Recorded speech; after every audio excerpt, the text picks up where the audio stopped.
রাজনৈতিক স্বার্থে এই হিন্দু মুসলিম এই বৈষম্য বা বিভাজনটা একেবারেই অশুভ এবং এই জিনিসটা একেবারেই মেনে নিতে পারি না।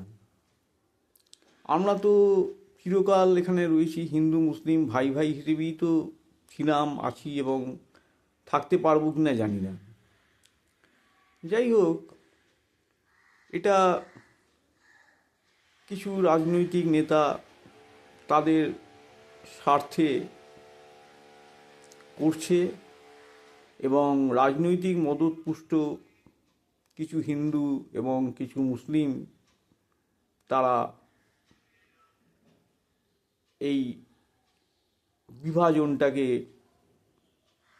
ত্বরান্বিত করার চেষ্টা করছে বা এই বিভাজনটাকে আনছে। এটা এই রাজ্যের পক্ষে শুধু নয়, আমাদের গোটা দেশের পক্ষে খুবই অশুভ।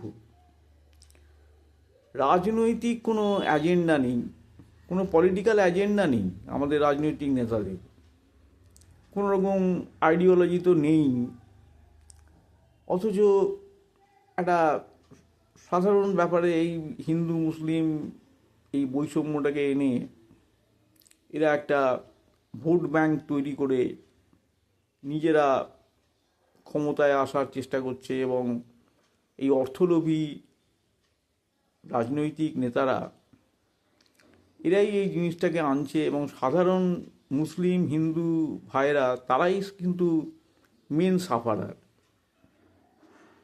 কী আর বলবো, এ ব্যাপারে বলতে গেলে অনেক কিছুই বলতে হয়, তবে এই স্বল্প পরিসরে সব কিছু তো বলা সম্ভব নয়, তাই এটুকুই বললাম আর কি।